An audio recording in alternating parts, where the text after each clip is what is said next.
It's probably way more about flea biology than you really want to know. No, actually, this is fascinating for me. Hopefully, everyone else is enjoying Yeah. learning about this too. But, Um, it's more than I learned in vet school. Hello, this is Michael Kent. I'm a professor in radiation oncology at UC Davis, and welcome to today's episode of Vetrospective. Fleas. When I think of fleas, I think of these common insects that are also parasites and really are a nuisance. They bite and feed on our dogs' and cats' blood, which can cause itching, hair loss, and result in hot spots. The itching is annoying and affects their quality of life. In severe infestations, in small dogs and cats in particular, you can wind up with anemia or blood loss anemia. Fleas will also sometimes bite people, and this can transmit disease. So I'm here today with Dr. Erin Lashnits, and we're going to talk to you about this some more. So welcome and thank you for joining me, Erin. Hi, yeah, thanks for having me. So just a little bit of an intro on Dr. Lashnits here. She did her undergraduate work and master's degrees in biological sciences at Stanford. She then went on to Cornell University for veterinary studies, where she got her DVM degree, and then did an internship in private practice in Brooklyn. Is that right? Yep. Yeah. And then after completing her internship, she went on to do a residency in small animal internal medicine and her PhD in comparative biomedical sciences at North Carolina State. It's all very impressive. So after completing her studies, she went and joined the faculty as a clinical assistant professor at the veterinary school at the University of Wisconsin. She has over 25 publications in print now and is known for her work in flea-transmitted diseases. So again, welcome, Dr. Lashnits, and thank you for joining us. So I'm always curious. I wanted to start out by just asking you, why and how did you get into veterinary medicine? Why choose vet med? Yeah, good question to start out. I was not one of the kids that wanted to be a vet from the time I was 5 years old, like my daughter is currently. Excellent. I wasn't sure what I wanted to do, like as a, kid or teenager or even in college, really. I wanted to do science, but I didn't really know what that meant. So after I graduated, I got my master's because I sort of didn't know what I wanted to do. And after I graduated, I was working in a lab at UCSF, actually, doing sort of cancer research, cancer biology, and we worked with a mouse model. And a woman after my own heart doing cancer work. That's exactly Excellent. Right, yeah.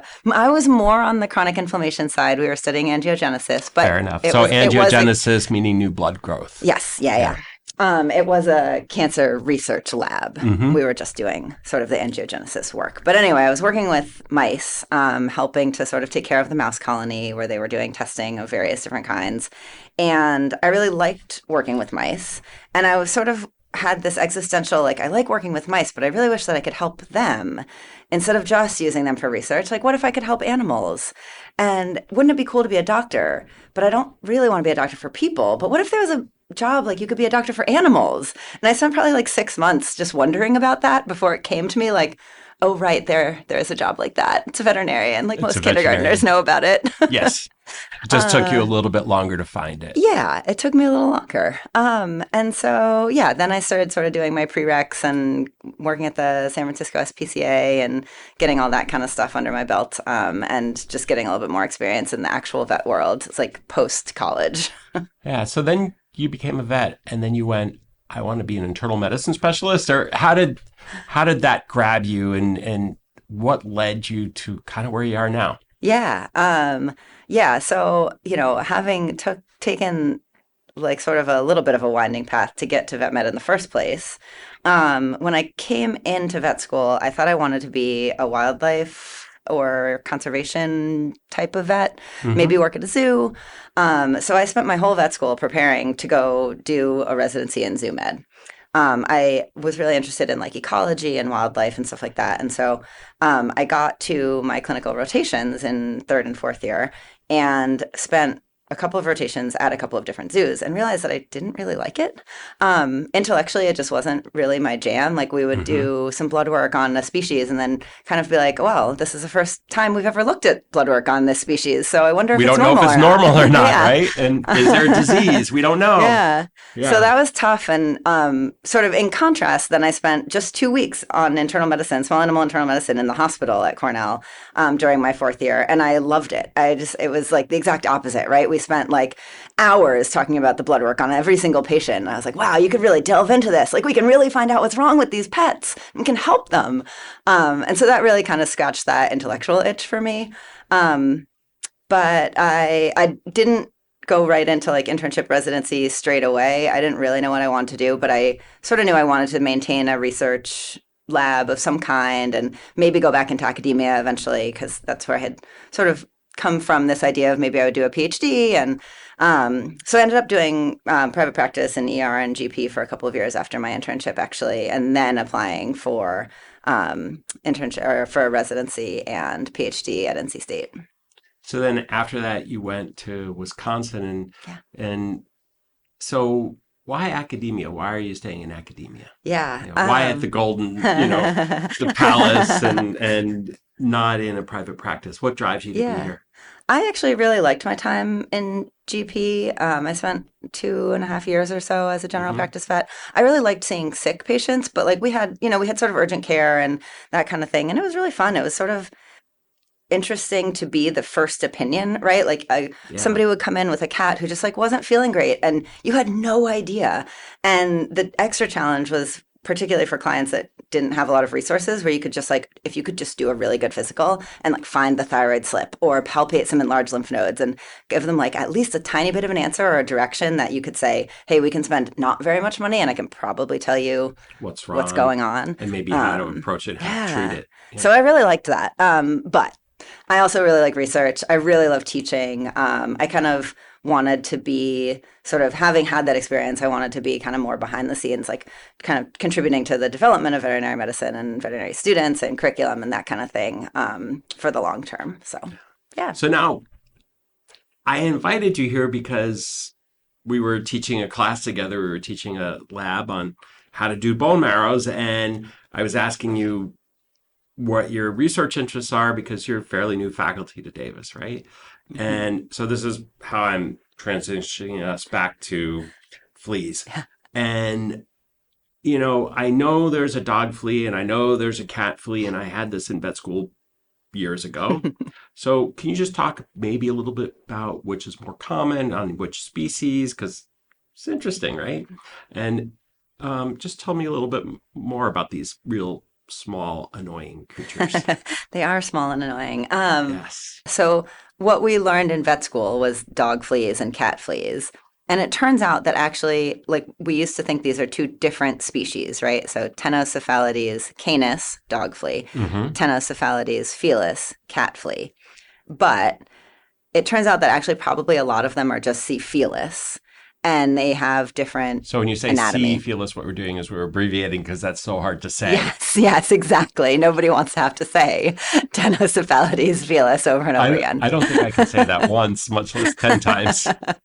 Yeah, so in general, most of the time when you see a dog with fleas, that dog actually has cat fleas, Got it. not Got dog it. fleas. Thank you. And then, so also the cat flea, like it's not just for cats, right? It's not just for cats and dogs. It has a huge range of different species that it will jump on, including people. And so it's an interesting sort of thing about the biology of this flea, as opposed to some other fleas that are very species specific. So it's not like I know lice Mm, are very species yeah, specific, right? yeah, Like we don't catch pigeon lice, right. which if you've ever seen them, they're huge, Yeah. kind of scary Yeah. looking. But so fleas can actually cross species, huh? Yes, fleas cross species a lot. So if you have cats and dogs in your home, if a cat has fleas, the dog will get fleas and vice versa. And they're the same fleas. They're all going to be C. felis. Okay. And the ones that bite you are also going to be C. felis. So can you tell me about their life cycle a little bit? It's been years since I've looked at this. I know there's larval stages, there's adults, and then they need certain, um, like, I don't know even what the words are, but we basically need to have certain conditions so that they can complete their life cycle and maybe we can bring a little more understanding to this. Yeah, yeah. So there is a life cycle. Basically, the females lay eggs. The eggs hatch into larvae. The larvae exist as these like little teeny motile, like tiny microscopic wormy things. And are they on your dog or your cat, or are they in your carpet? They are in your carpet. The eggs fall off of the dog or cat into the carpet and anywhere else. The Yeah, pillow, the couch, the your bed, bedding, anywhere. wherever the animal And then the eggs happens to go. hatch. And then the larvae hatch from the eggs. The larvae actually eat the flea feces, which we would call flea dirt because it's gross to call it flea feces, but that's what it is. It's the So flea flea poop. poop. Yep. So flea dirt is actually And flea poop. and flea poop is mostly what? Flea poop is mostly the blood of whatever the flea was feeding on. So the So larva eats your digested dog or cat's blood. exactly. They really are parasites. Yeah, they're really Yeah, gross. yeah. So the larva feeds on the flea dirt, and then it forms a cocoon and pupates, and that is what can persist in the environment for a really long time. Like a Um, week or months or a Months. year. I've heard stories of potentially like a year, but definitely at least 6 months or so. And then it will hatch out of that cocoon into the adult flea, like the flea that we know, what it looks like. What we can see. Yeah, the thing that we are familiar with. It'll hatch, depending on the conditions, it can hatch as quickly as about 2 weeks if it's like the prime temperature and humidity and all of that. But it can also last for a really long time. So it can last 6 months or so in the environment, even up to a year, maybe longer. And what it will do is it will wait basically for a host to come by. The way it senses that probably has to do with like lights and shadows and maybe carbon dioxide. But basically, it'll wait for a new host and then it'll hatch out into the adult. Because if the adult doesn't start feeding right away on blood, it won't It survive. won't survive. It So needs it'll to have a wait. meal, a blood meal pretty quickly. Exactly. So So the so basically the egg is going to release the adult, and that needs to get a blood meal pretty quickly. Yeah. And this is the reason that the life cycle is important in a lot of ways is because the length of it is determined by environmental conditions, but it can undergo the whole life cycle inside. And so this can just live in your house, right? And your house is pretty environmentally controlled, especially in the range that fleas like, which is like 50 degrees Fahrenheit up to maybe like 100 degrees Fahrenheit. So wide temperature range. Usually your house is within that Within temperature that, range. hopefully, yes, hopefully. And kind of range of humidity, but likes more humid climates. But this is the thing that people will talk about is like when you rent a new apartment, for example, Hmm. it may have been empty for a few months, but if the last people had fleas, those eggs or those pupa are waiting in the carpet, sort of waiting for new hosts to come by for them to hatch and jump onto your dog. And so I'm very paranoid about it now. So I don't like to rent anything with carpet. But I understand it happens. But that's where that life cycle is really important to understand and like why I will always make sure that we have our pets on their preventatives when we go into like an Airbnb or a hotel or anything like that. Yeah, because you don't want those fleas, which fed off another animal's blood, to then jump onto yours. We're going to talk a little bit more about that later when we get into some of the other diseases, but I wanted to jump to the first disease that I always think of. Well, we think of the itch, we think of the Yeah. bite, we think of that and flea allergy dermatitis and controlling that, but really, that's a symptom in a sense. What about tapeworms? So that's probably the one I think of most. And I know dogs can get tapeworms from fleas. Mhm. So can you explain a little bit about this? So how do you know if your dog has tapeworms? Do they cause clinical problems? Should we treat infections? And how do we treat them? Yeah. Yeah. So dogs and cats can both get tapeworms from fleas. There's a ton of different tapeworm species, but there is one that's carried by cat fleas. And interestingly, the way that the dog gets or cat gets tapeworms from the flea is they have to eat the flea. So it's not spread by the actual flea biting. So it's when they're chewing because they're itchy, Yeah. or cat would be grooming Yep. because their skin is itchy, that they're going to actually Yeah. ingest an adult flea. Yep. And the tapeworm is in that adult flea. Exactly. And then it sets up infection in the dog's or cat's intestines. And then eventually that infection will become patent and the dog or cat will poop out the little proglottids, which are the little segments that look like grains of rice that hopefully you have never seen in your own pets, but maybe you have. Maybe. But definitely most people have seen in some form or at least pictures on the internet. Yes, and if not, you can Google it. Make sure safe search is on. No. But generally they don't cause, unless that's very young puppies and kittens, generally in adult animals, it doesn't cause really severe infections. But it is a signal that you actually had. So if you have tapeworms in your pet, that means they have fleas. That's right. If you have tapeworms, you have fleas, which is, in my mind, more concerning because in baby puppies and kittens, you can get a big enough burden that it can really make them sick. They can get impactions and stuff like that. But impaction meaning meaning like it can actually fill up their intestines to the point where it gets like a blockage. Yeah. So that's going to be obviously dangerous and life-threatening. But for an adult, it's usually subclinical, meaning they're not going to get too sick from it, right? Yeah, maybe like a little diarrhea, maybe a little bit of like irritation back there, but generally not too sick from it. And normally when you go to the vet, because you want to check for parasites, you usually do something called like a fecal smear or fecal flotation, and they'll look for them. Do they usually find the tapeworms then? Or is it more that you've got to look for those grains of rice? Yeah, it's a good question. There's actually been a lot of research done more recently on like how do we actually diagnose tapeworms and are they being underdiagnosed? Because your typical fecal float that your vet would regularly do to like check for other parasites is not very good at picking up tapeworms. And so a lot of the time, and I saw this when I was out in general practice, we would have patients coming in because people saw the segments in the feces. And not everyone looks at their dog's poop. Hopefully, if they're out walking their dog, they're picking it up, being good, responsible pet owners. But in your cat, you may not notice it either, right? Yeah. Unless you see it in the litter box. But mixed with the litter, it may be hard to see. Yeah. So some of the companies have now developed more sensitive screening tests, and they're showing that maybe even higher numbers of cats and dogs carry tapeworms than they previously thought using like PCR and stuff like that. So if it's something that you're worried about, it is now easier to test for.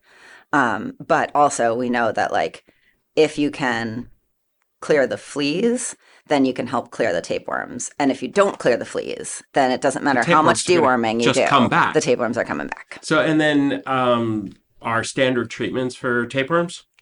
Prevention, and then I know there's something called Drance that we use, right? Yeah. But now is it, it's more a matter of treating the infestation than actually worrying about the tapeworms themselves. Yeah, I think similar to how we think about some of the things on like a 40x snap test being a signal that like your dog has been. So 40x snap test, not everyone knows what that is.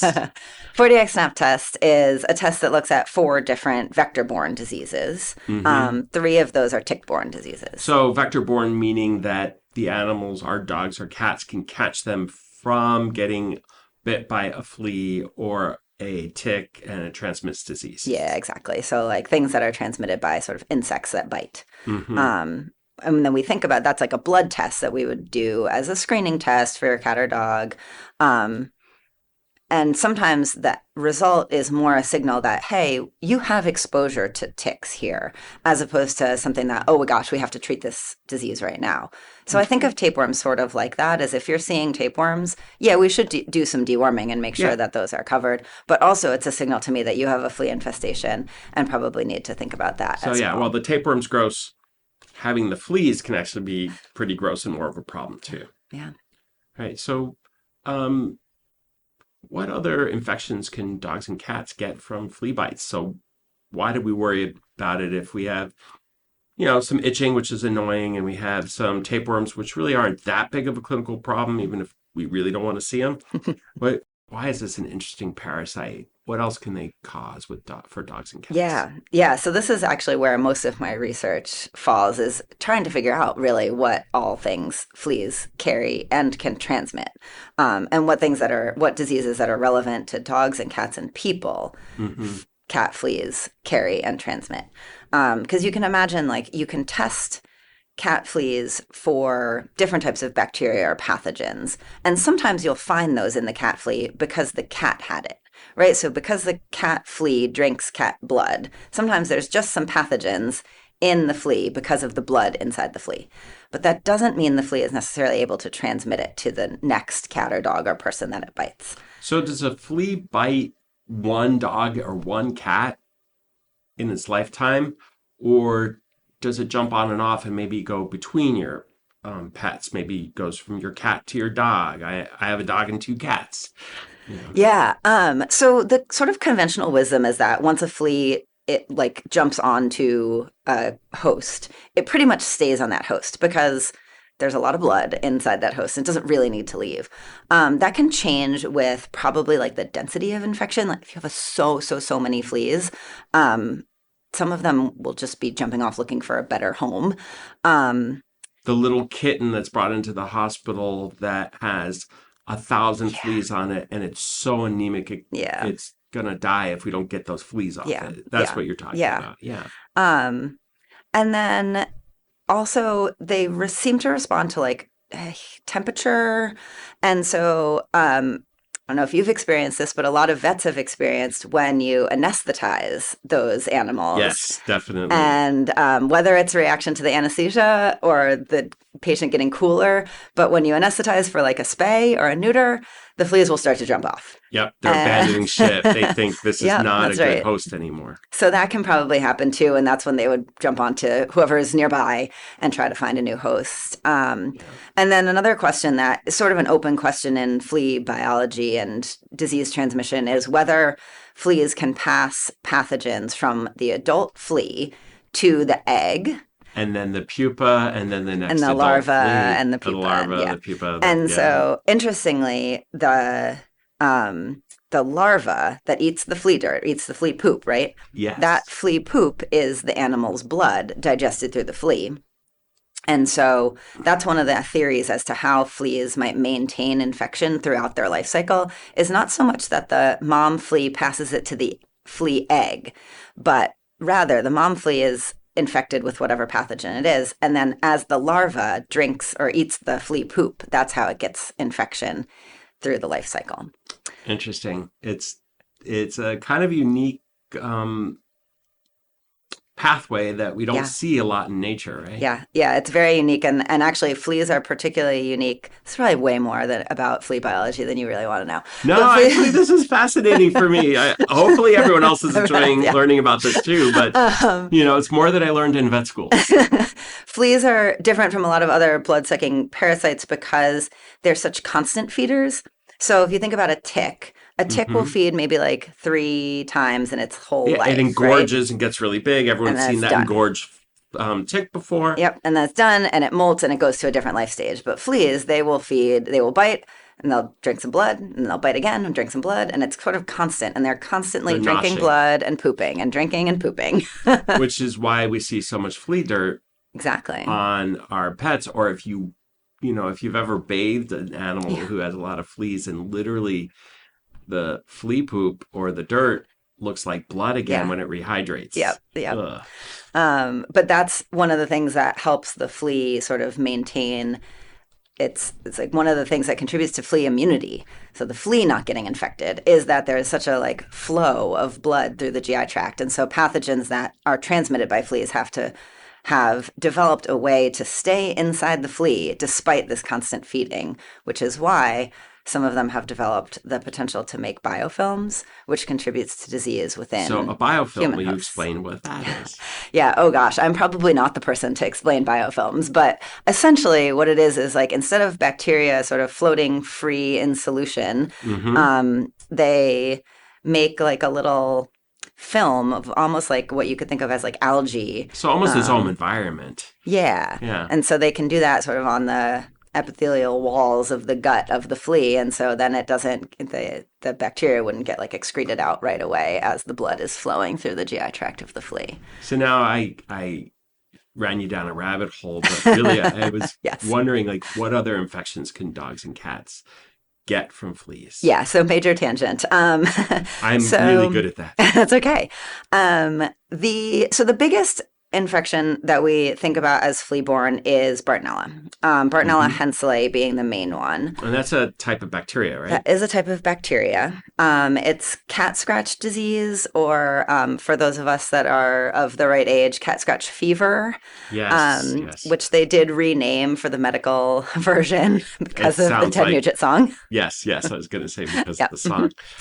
You can get the sound folks to put in cat scratch fever in the background. Maybe, but I don't know. We Maybe probably not. would have I can't afford it. No, we have no budget. For the $0. $0. Standard veterinary medicine. Yeah. So cat scratch disease, which is Bartonella henselae, is sort of canonically, sort of prototypically transmitted by cat fleas. So it's not actually the cat scratching you, but if they scratch you and they have had fleas that can transmit it, how does that work? Exactly.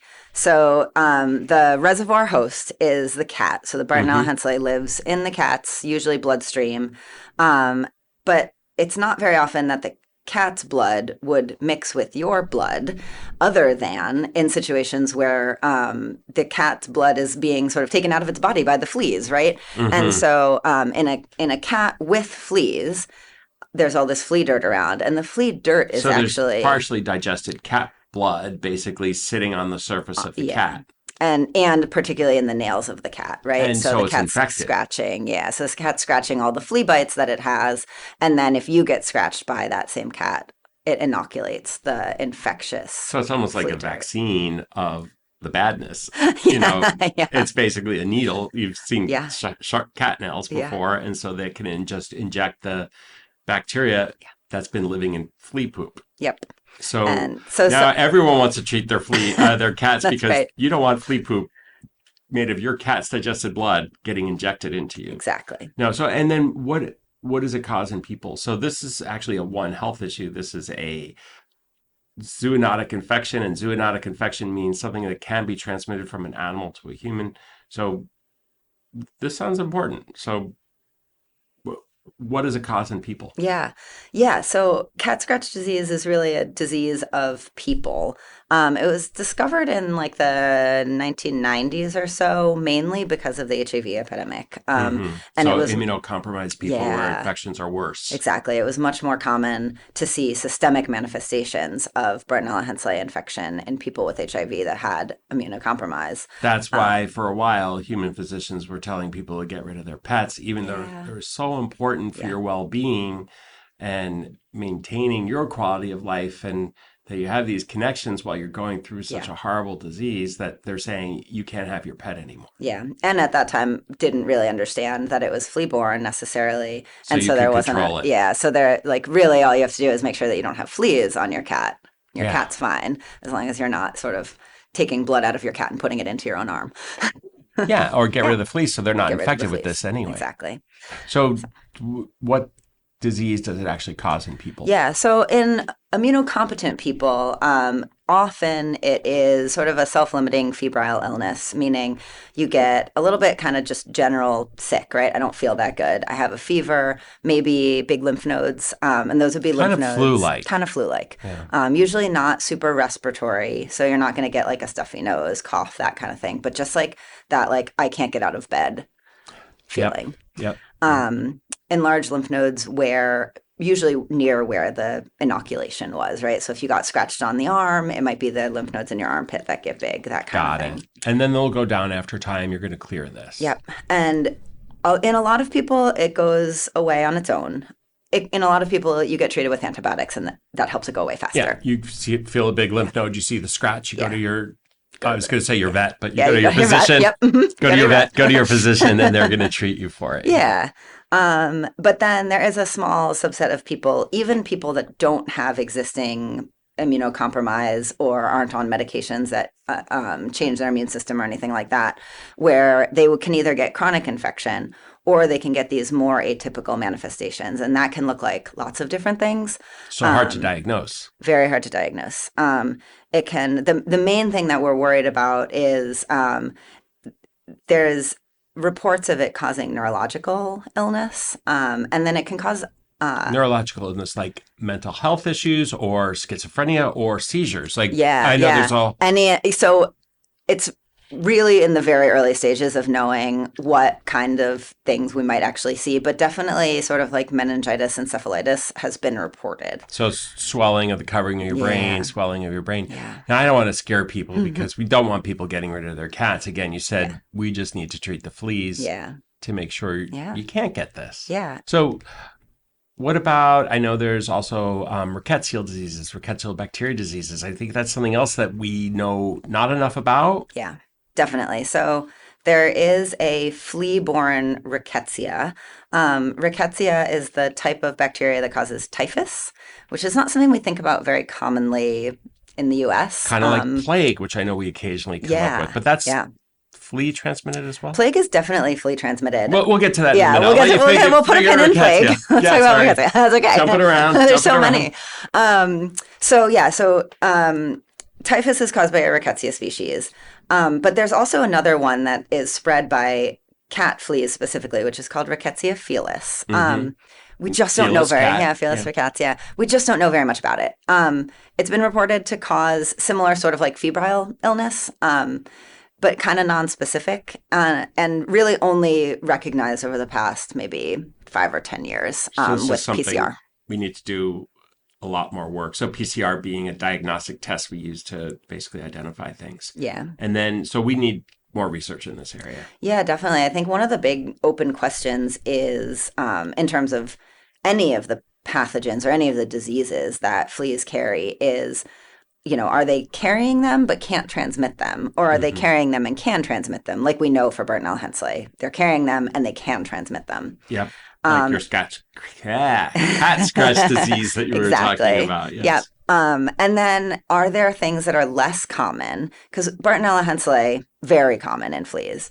Even Rickettsia felis, some of the other flea-borne rickettsia is very common in fleas.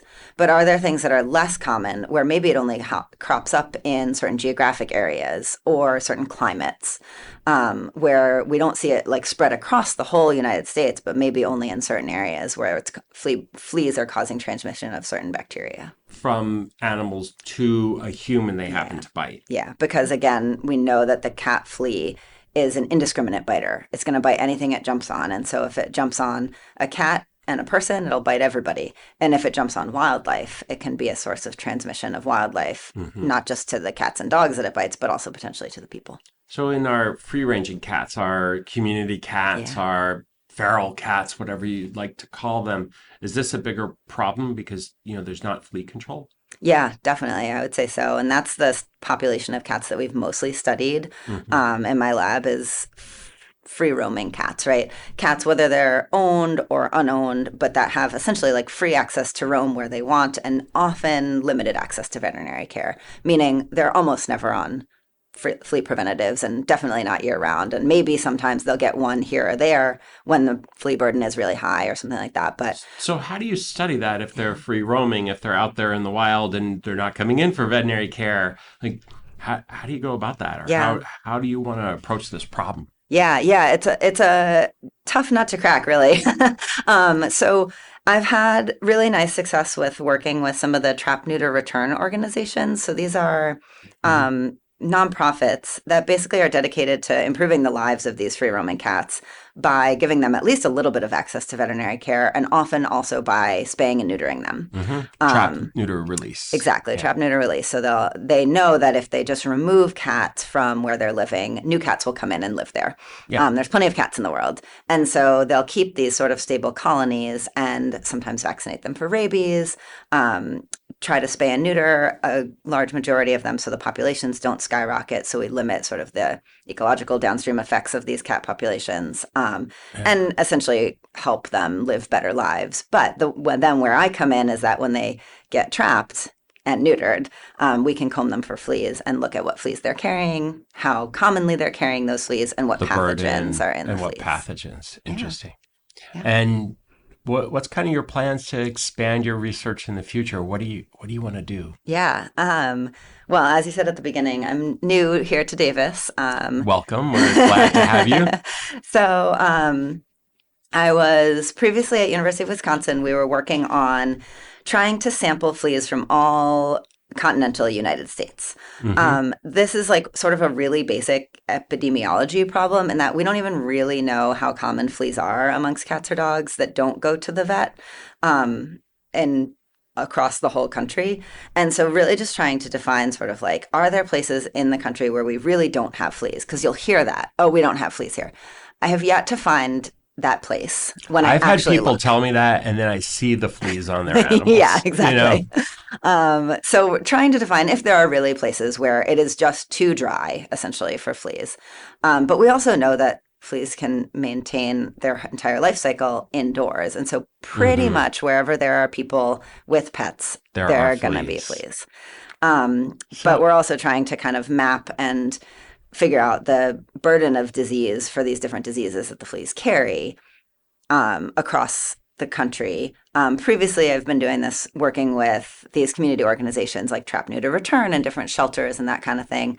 And in the future, I'm really hoping to expand that to more of a citizen science type of project, because even the cats that come into Trap, Neuter, Return are seeing the vet a little bit, right? hmm And the place where I'm really interested in looking is places where we really don't even have any veterinary care, or for owners that don't have the opportunity to take their are pets to the vet, underserved right? They're not necessarily areas. free Yeah. roaming cats, they're owned cats, but they may not be on regular flea preventatives and looking at the potential for disease and zoonotic disease in those pets. So, what are the clinical implications of, let's say, a Bartonella infection in a cat? Does a cat become ill from that, Yeah. Does a cat become ill from Bartonella? So, what a good or a question. dog? Yeah, or a dog. So, in fact, this is one of the things where I can't lump cats and dogs together. So, starting with We never cats. should. So, cats are the reservoir species for Bartonella henselae. Hmm. Bartonella henselae is one species of Bartonella, the sort of bigger type of So we've bacteria. got one group of bacteria, and you can have different types of bacteria within that group. Exactly. Yeah. There's over 40 species of Bartonella that have been discovered now since the 90s or so when we started figuring this stuff out. Hmm. And so probably more than one use cats as a reservoir, but not all 40. And so there can be infections in cats that are not with Bartonella henselae, right? That are with other species that are meant to be in, say, a dog or a cow or a goat, and then they infect the cat, and that can make them sick. Hmm. We also know that there are species of Bartonella that have the reservoir in people, and that actually does make people sick. Those are not zoonotic ones; they're just like transmitted person to They're person. ours. Yeah, but they make people sick, and so because we know that, we can also guess that the species that are sort of native to cats also sometimes make the cat sick. And again, flu-like. Various different things. Definitely can be fever, can be sort of associated with the immune mediated diseases that we think about, like Hmm. anemia or low platelet count or things like that. Yeah. In cats, it's a little bit hard to define because so many of them just carry it without any And symptom, we don't know yet. and we don't know. Dogs is a different story. So in dogs, the main manifestation that we see with Bartonella infection is infection of the heart valves. So something called endocarditis. Hmm. And so that Um, was going to cause a murmur then because the yeah, blood flow changes. yeah. And it's Bartonella, various species of Bartonella are probably one of the top causes of endocarditis in dogs. And so if you have a dog that has endocarditis, it's a good chance that it could So be Bartonella. inflammation of the heart. Itis always means inflammation, Hmm. right? So, okay, Yeah, of the heart valves. yeah, Okay. yeah. So you've convinced me over this last 30 minutes or so that fleas, we don't want to panic, but fleas can be dangerous. So what's the best way to protect our dogs and cats from fleas? Yeah. The happy news is that since, the past maybe 20, 30 years, it's gotten way easier. Yeah. Um, so there are tons and tons of products out there that are actually really, really effective at preventing fleas and treating fleas. The thing is that you have to use them. So it And kind use them of, and regularly. use them regularly. And it kind of, so having no sort of corporate sponsorship whatsoever, to me, it doesn't really matter what you use. Yeah. There's a lot of less expensive options. There's a lot of very expensive options. There's a lot in the middle. all of them are pretty effective as long as you use them as you're supposed to. So if you're supposed to give it once a month, give it once a month. If you're supposed to replace a collar after 6 months, replace it after 6 months, and do that regularly. And we've done studies in using a lot of these different products to show that we used to think you had to treat the environment, meaning like do like flea bombs for your house, right? And But vacuum. and vacuum and go crazy with like Yeah. all of these like pretty horrible chemicals for your house. In fact, we probably don't need to do that as much as we used to think, but we do need to treat our animals more sort of diligently. So if you treat You your break the life cycle. If you kill the flea, then it's not going to have the pupa larvae exactly. and a new adult. And the fleas, the eggs will sit, the eggs and then the larva and then the pupa will sit in the carpet, right? Or sit in your house or sit in the pet's bed. And they'll come out when the pet is now not protected. And so if you can get them protected for months at a time, it does break that life cycle. So you should treat year round regardless of what it's like outside because Yeah. inside is nice and warm. Exactly. And let's say you are going to move into that apartment or the new house and there's carpet down.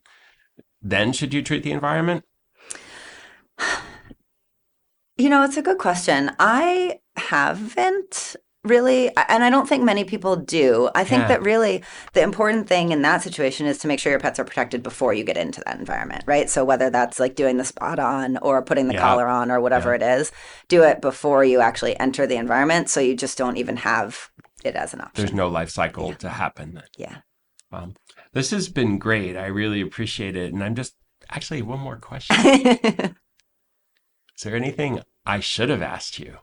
Ooh. Was there something big I missed? I mean, I'm not a flea expert, and now I feel like I'm more of one. But No, but still. we should go back and talk about plague. Plague, yes, we brought up earlier. Thank you. So I know plague happens even here in California. It Yeah. happens up in around Tahoe, the foothills, right? Yeah. So Yeah. plague is also transmitted by fleas. Plague is transmitted by fleas. Generally, out in the environment, like the case in Tahoe this year, that would probably not have been a cat flea. That's going to be a wildlife flea cycle. But it can infect cat fleas, and it regularly infects cats because cats interact with wildlife in predatory Yes. ways. Yeah.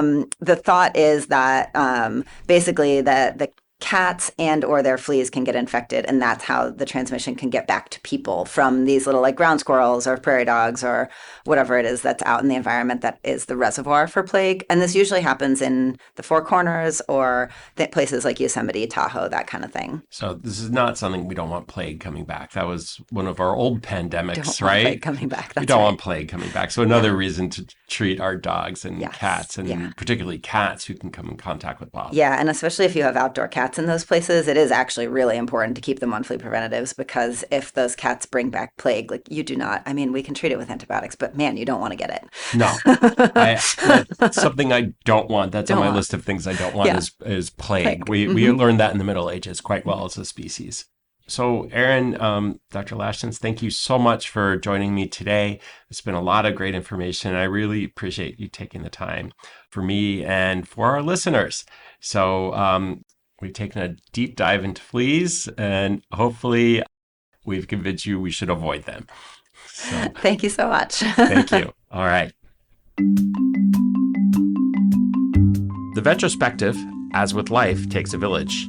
I want to thank those who suggested I start this project and everyone who has encouraged and supported me along the way.